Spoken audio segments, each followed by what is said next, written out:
आंदोलन होगा और पूरे गांव के लोगों के साथ, यहाँ के लोगों के साथ हम खड़े हैं। बच्चों के भविष्य के साथ खिलवाड़ नहीं करने देंगे। रिपेयर में 2 करोड़ से ऊपर खर्चा हुआ है। यदि स्कूल को उजाड़ना था तो इतनी बड़ी राशि में एक वैकल्पिक व्यवस्था हो सकती थी।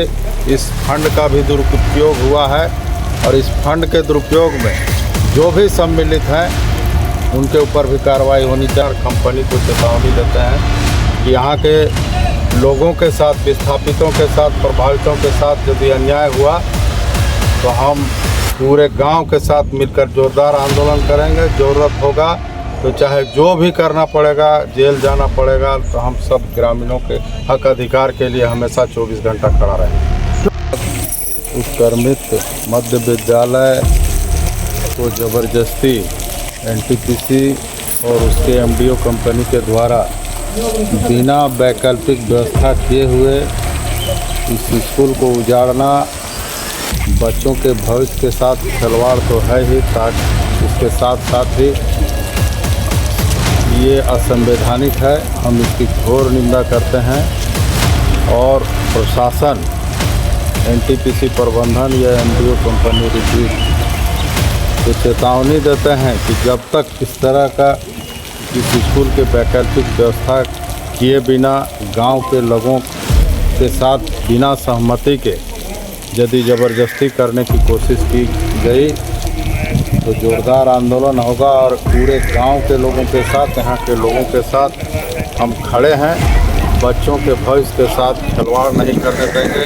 साथ ही इस स्कूल में अभी जैसी जानकारी मिली है कि 6 महीना के पहले 2 करोड़ से ऊपर का राशि इस स्कूल के सुदृढ़ीकरण के लिए, नवीनीकरण के लिए रिपेयर में 2 करोड़ से ऊपर खर्चा हुआ है। यदि स्कूल को उजाड़ना था तो इतनी बड़ी राशि में एक वैकल्पिक व्यवस्था हो सकती थी। इस फंड का भी दुरुपयोग हुआ है और इस फंड के दुरुपयोग में जो भी सम्मिलित हैं उनके ऊपर भी कार्रवाई होनी चाहिए। साथ ही नरेंद्र मोदी के द्वारा जो पूरे भारत में जल नल योजना के तहत अंतिम व्यक्ति तक पीने का पानी जो उपलब्ध कराने के लिए 14 करोड़ की योजना जो पानी टंकी बनाया गया, वो आधा अधूरा भी रहा, अभी बना नहीं है और उसको उजाड़ा जा रहा है।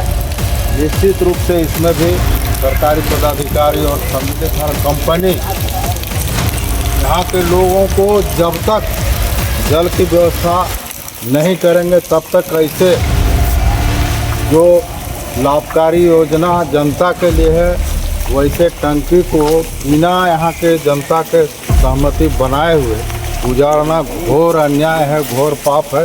हम इसकी घोर निंदा करते हैं और जिला प्रशासन, उच्च पदाधिकारी, डीसी और जितने भी संबंधित पदाधिकारी उनसे भी आग्रह करते हैं कि तुरंत इसकी जांच हो और बिना वैकल्पिक व्यवस्था किए हुए स्कूल को उजाड़ा नहीं जाए।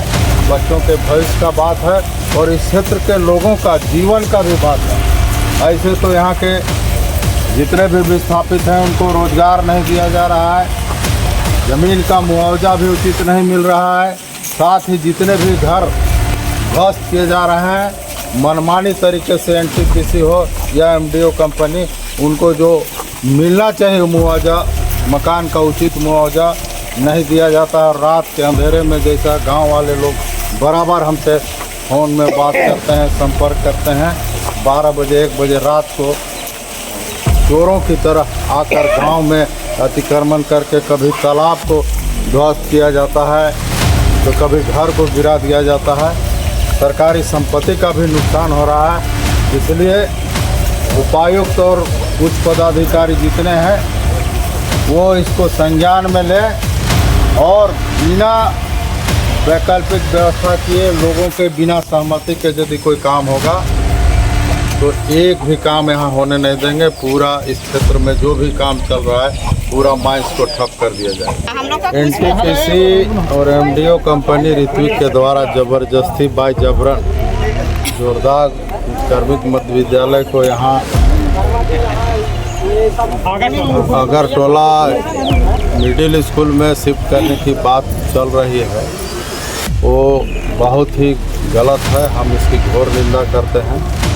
बिना गांव के लोगों के सहमति के ज़बरदस्ती यहाँ कंटेनर जिसमें जानवर भी नहीं रह सकता, वहाँ बच्चे कैसे पढ़ेंगे। साथ ही यहाँ इतना छोटा स्कूल है, वहाँ उतना बड़ा स्कूल है, उतने बच्चे यहाँ कैसे आएंगे। यहाँ ट्रांसपोर्टिंग रोड है, यहाँ बड़े बड़े लोग जब दुर्घटनाग्रस्त हो सकते हैं तो बच्चे रोज आकर एक कंपनी, बगल में तालाब भी है।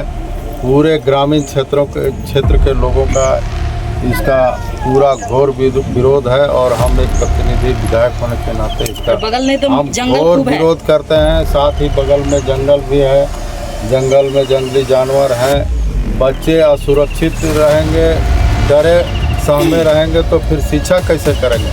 और ज़बरदस्ती कंपनी, अभी जैसा कि यहाँ जानकारी मिली है कि ज़बरदस्ती जो लोग काम कर रहे हैं उनको न्यूनतम मजदूरी भी नहीं मिल रहा है, वैसे लोगों को रोज़गार दिया गया है और वैसे लोगों को धमकी दिया जा रहा है शिफ्टिंग नहीं होगा तो बैठा दिया जाएगा। तो इसका हम घोर विरोध करते हैं और कंपनी को चेतावनी देते हैं कि यहाँ के लोगों के साथ, विस्थापितों के साथ, प्रभावितों के साथ यदि अन्याय हुआ तो हम पूरे गांव के साथ मिलकर जोरदार आंदोलन करेंगे। ज़रूरत होगा तो चाहे जो भी करना पड़ेगा, जेल जाना पड़ेगा, तो हम सब ग्रामीणों के हक अधिकार के लिए हमेशा 24 घंटा खड़ा रहेंगे।